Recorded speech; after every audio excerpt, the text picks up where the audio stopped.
Welcome everyone to the Sheffield United way match preview. Now this is a big one. Surprise of the season so far, Sunderland visit Bramall Lane on Friday night under the lights, and it is a top of the table clash.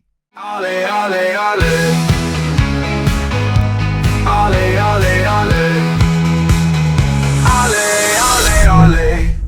Yes, welcome everyone. So United got a really comfortable 3-0 victory against Oxford United in our last game. And I would argue this was United's most convincing win of the season. Going forwards, we were genuinely exciting. 𝗤𝗲 was stealing the show with some lovely passing, but O'Hare got his first goal for the Blades. 𝗍𝗏𝗃 and Campbell both scored again because they just can't stop at the minute, and it felt like everything was just clicking into gear. Oxford, don't get me wrong, weren't the most challenging of opposition. They've had some problems themselves, particularly around injuries and their away form, and I think when we look back on it, the two divisions that those teams were apart last season probably feels very appropriate, and we might be two divisions apart again very soon, who knows? But we still had to be professional. We still had to put in a strong performance. And it's now more than 10 hours since we last conceded at Bramall Lane. In fact, Michael Cooper has still never conceded a goal at Bramall Lane. That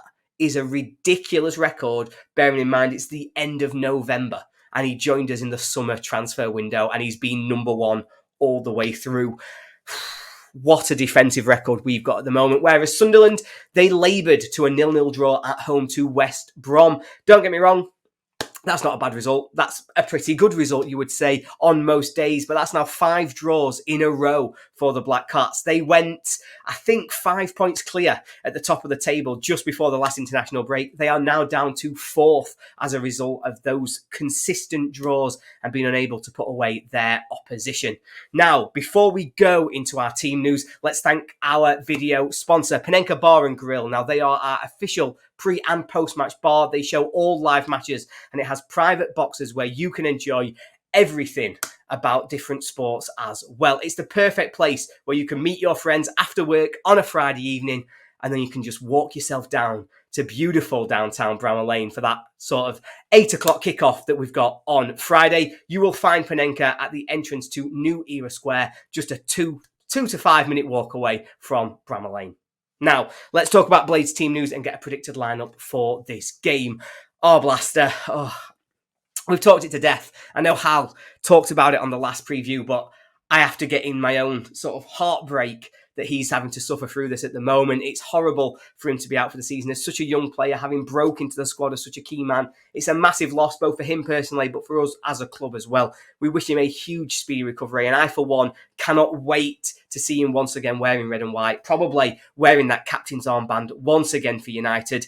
Let's just hope he's back sooner than later and back to his best. And Nell, of course, is still suspended for this one following his red card against Coventry, and we've seen no sign of the returns of either 𝗣𝗲𝗻 or Rhian Brewster, although we would hope they would maybe make the bench for this one. I think it'd be a massive boost to the club if we can get them fit and back on the grass, as we all used to say.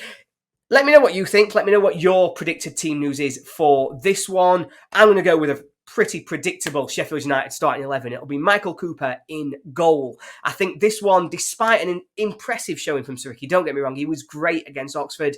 I expect and would want 𝗍𝗏 back on that right side just to make sure we're a bit more secure, just to keep us there. We know they've got attacking threat, so let's have 𝗍𝗏 there just to shore us up and make sure Patrick Roberts isn't getting any luck. Harry Souttar and Jack Robinson, they're the obvious picks in the centre of that defence. And again, despite being rested midweek, I think Harrison Burrows comes back in on the left. 𝗏 and Vinny Souza, first choice pairing for me. 𝗏 has slotted in very, very nicely in these last 2 games. I think he's looked like he really belongs at the level, really belongs in the centre of our midfield, and that is great to see, because I was a little bit worried about how big the drop-off was going to be. But it was also fantastic to see Tom Davies against Oxford. It was only a couple of minutes at the end of the game, but seeing him being able to get out there back on the pitch is fantastic, and hopefully we'll be able to see a lot more of him sooner rather than later. It'd be great if he can get sort of half an hour in this one to really start to establish himself back as part of the Sheffield United squad. The front four, I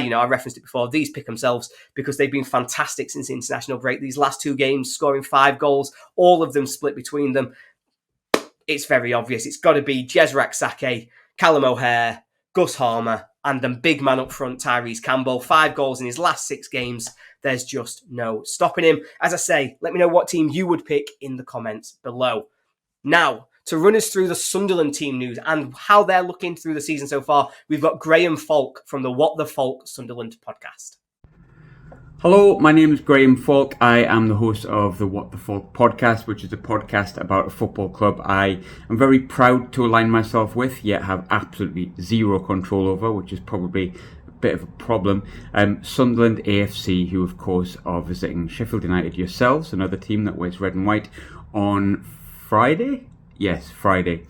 So I'll start with the easy stuff, the injury news. Last weekend, we had an absolute load of suspensions and injuries. I think we had 6 first-team players out. In total, there was 𝗤𝗏𝗏, Patrick Roberts. You also had Dennis Serkin. Job had been suspended. There was a load of injuries, but we've had a game since then. We drew 0-0 against West Brom, which was absolutely riveting. But we had a few of those players that came back. You had 𝗤𝗏𝗏 came back in. He came back in at left back, although he predominantly plays at right back.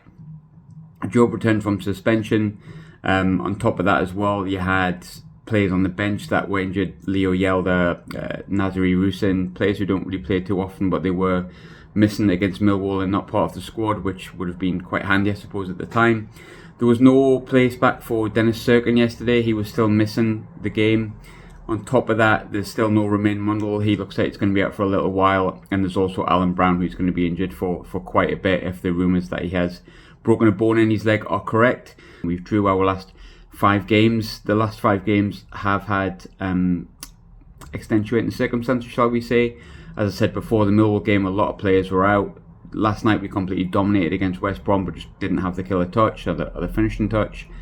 The game against 𝗬𝗏𝗏 right at the start of this kind of sticky run, we went down to 10 men after about 55 minutes when Job got sent off. Coventry, very frustrating, 2-0 up at half time, conceded 2 goals, and that kind of killed us a little bit, because it would feel a little bit better if we had 2 more points in the bag. Of course, that would put us level on points with yourselves. I'm not too sure on the goal difference, but it would look a little healthier for us, and it wouldn't feel like 5 games without a win. You could definitely view it as 10 games unbeaten, but on the whole, Sunderland had a really positive start of the season. Perhaps it shouldn't be that surprising that we started as well as we did, although I've got to be honest and say I didn't expect us to be around the top 2 up until November. We only dropped out of it as of last night. I'm speaking to you on Wednesday at the moment. But this is where the real acid test comes in, because Sunderland are a really good team in terms of our starting 11 when everyone's fit. I think it's a really good starting 11 that could push for automatic promotion. You know, we've seen the evidence of the fact that we can do that. We've played Burnley, we've played Leeds. The only team we haven't really faced out of the top half is, out of the top 6, should I say, is yourself. And in most cases, we've came through, absolutely fine. We've looked the better team, and we've maybe deserved the win in each time, especially Burnley.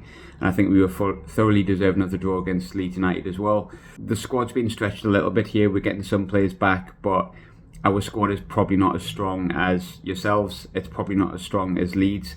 And over the course of a championship season, that can be really, really important. So Friday's game's it's pressurising for us, I think.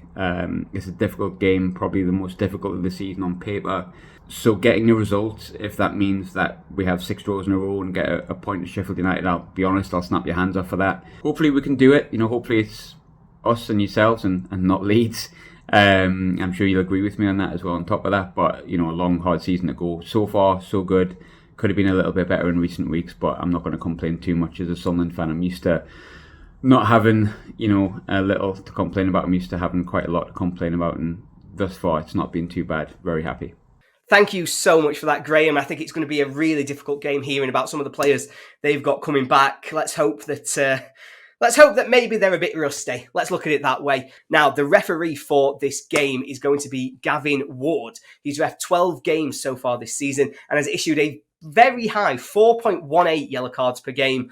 He also isn't against giving a penalty. He's given 4 so far this season. He's given a penalty in both of his last 2 games. maybe he's got it out of his system. Let's hope he's got it out of his system. There's been a home win in 58.3% of the games he's reffed so far this season. There's only been one away win. Am I clutching at straws to try and say that we've got a good chance? Yes, I am. Now, this is a ref who was controversial earlier this season in Sheffield. Wednesday fans were absolutely fuming with his performance when they lost 2-1 away at Luton. Luton got a somewhat dodgy penalty, which also saw Wednesday defender sent off. He then also let Luton score their winner, despite a pretty obvious handball in the build-up. So they were not particularly pleased with his performance or the quality that he was bringing to the game. His last Sunderland game that he reffed was on the final day of last season, where they actually lost at home to our neighbour city rivals, shall we say. Over his career, he's reffed United 6 times. We have won 3, lost 1 and drawn 2. So there's a few things there that point in a positive direction, but ultimately they mean nothing at all because I'm talking about a referee. Let's talk about the game. We now come to our player connections, and this is brought to you by 𝗵𝗵𝗶𝗹𝗵. 𝗵𝗵𝗶𝗹𝗵 are a virtual band, and many of their members are huge Blades fans, so please do check out 𝗵𝗵𝗶𝗹𝗵.com. Their latest album is absolutely fantastic. It's definitely worth a listen, and it is called Tall Tales of 10 Girls. Now, we always pick 4 players for our player connections, and I'm usually terrible at it, but I got 4 today, and I got 4 that I'm quite happy with. I think I've done okay. Tell me in the comments if you disagree. Tell me all the famous names that I've forgotten, but I'm happy with the 4 that I've been able to pick out. First one, John Egan. Now, he is, of course, a club legend at Sheffield United, and he actually first joined United on loan from Sunderland in 2012-13. Some fans will remember he just played 1 game before returning to Sunderland, and then he obviously then joined United for his legendary status in 2017-18. I've not written that down and I can't remember the number. I think it's 17-18. He actually didn't play for Sunderland. He never played for them, but given we had him on loan from them, this feels like one, and I'm counting it. This is a definite player connection that I've remembered. Other players, NYRON, NOSWORTHY. Now, this one brings me out in like a Vietnam flashback, cold shiver.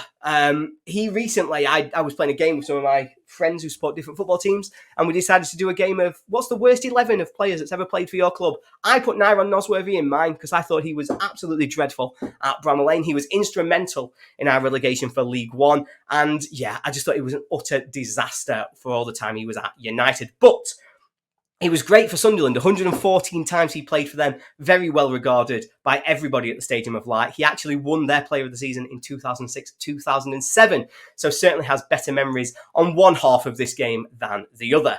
Another defender who United originally signed on loan from Sunderland before then bringing him permanently to play a lot of games for United was Neil Collins. He played 177 times for United. And despite never getting us out of League One, he wasn't able to be part of that success that really drove us forward. He did have some fantastic times at Bramall Lane through the cup semi-finals, through the defensive record that they set as a unit with Mark Howard behind before that was broke relatively recently by 𝗲𝗲𝗲𝗹𝗵. He made 18 appearances for Sunderland, scoring 1 goal, and I think he's well remembered at Bramall Lane, or at least he is well remembered by me.